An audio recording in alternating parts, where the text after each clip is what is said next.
Hi, my name is Gigi Galley Sperry.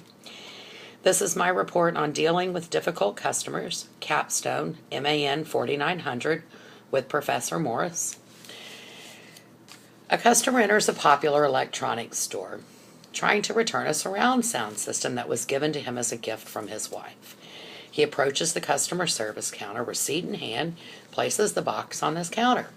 The clerk asks, "How may I help you, sir?" The customer responds, "My wife gave me this system as a gift for my birthday. Once I began setting up the system, I realized this is for a 3D TV, and unfortunately, I don't own a 3D TV. Since that time, we've decided that a surround sound would be too much for our small apartment, so I prefer just to return it and get something that we can use." During this conversation, the clerk had been examining the customer's receipt and looks up and says, "Not a problem, sir. Please know there will be a 15% restocking fee since the box has been opened." The customer is shocked by his response. "I'm not going to pay over $100 to return an item that I purchased and never used." At that time, the clerk becomes defensive and says, "I'm sorry if your wife didn't read our return policy. It is clearly printed and displayed at each checkout terminal, sir."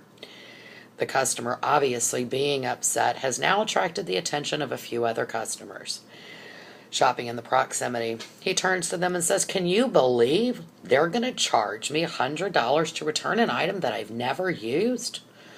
You all better be careful if you're going to make any big purchases here, because customer satisfaction is not their top priority." He picks up his system and storms out the door. Once he leaves, the clerk turns to his coworker and says, "He acts like it's my fault his wife didn't read our return policy." Now, this may be an extreme an extreme example, but it certainly does show how a customer can go from a good, happy, satisfied customer to a disgruntled, unhappy, dissatisfied, and difficult customer. The example shows not only how the customer reacted, but also how the clerk did not react. There are a couple areas that we will explore. We'll talk about how it is that difficult customers can affect organizations.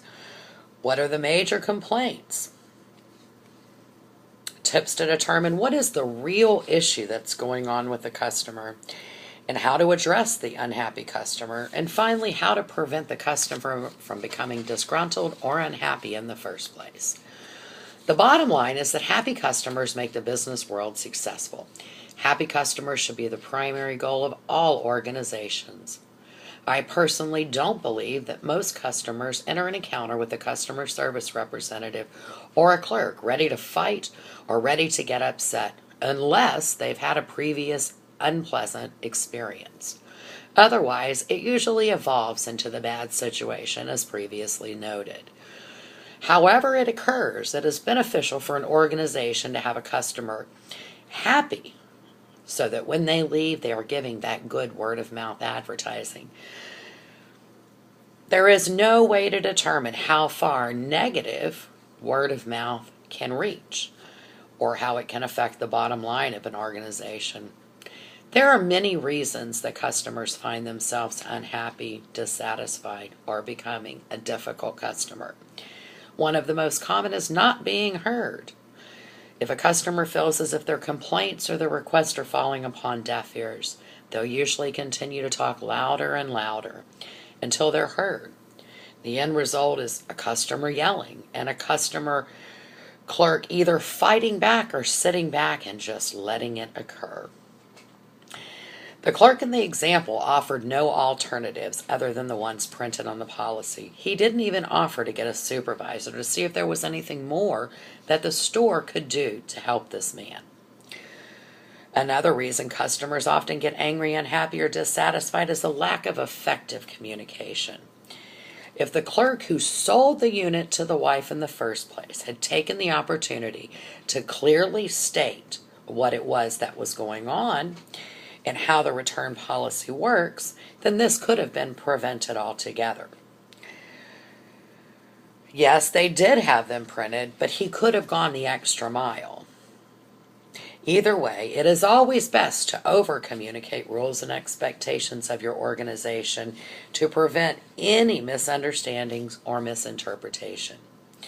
In doing this, it becomes less difficult to determine what the real issue the customer is having, therefore making it easier to address the real issue and the real solution. In the above example, although it seems like the real issue is the store wanting to charge the customer over $100, the real issue could lie in the way the clerk didn't even offer any other resolutions or ask his supervisor for any other solutions. It could be that the customer was simply feeling unheard or like the clerk wasn't empathizing with him. Maybe the customer felt as if the clerk had insulted his wife by suggesting she wasn't smart enough to read the return policy for that matter. Whatever the real issue is, it is the job of the customer service representative to determine what's going on so that the real issue can be addressed and satisfactorily resolved. The example could have gone completely different if the clerk would have empathized and said something like this: "Let me get my supervisor, sir. Let me see if there's anything more that we can do for you." Or if he simply didn't say discouraging things about the customer's wife. It is absolutely the responsibility of the customer service rep to determine what's really going on. The correct way to address a customer is important. Any person who has any interactions with customers or clients of an organization needs to know the proper way to address a customer. Managers all too often feel as if training is below them and is not necessary. Training is imperative for anyone who is going to have any interaction with customers.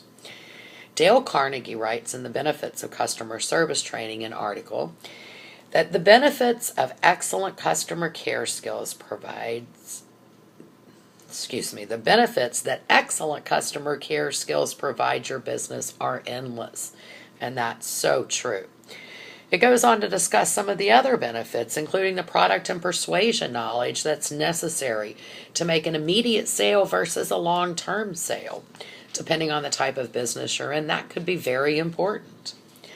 There are occasions that a customer service rep on the other end of the line is the only communication that a customer is going to have with your organization. If they are not professional, knowledgeable, and respectful, you could lose that customer, and you could lose anyone else they would choose to share their information with about their experience with your organization.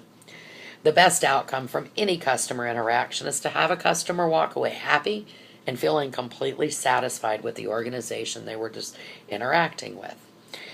Rick Suttle did an article in the Crone magazine discussing 5 ways to excellent customer service: significance, accessibility, function, consideration, prevention, and solution.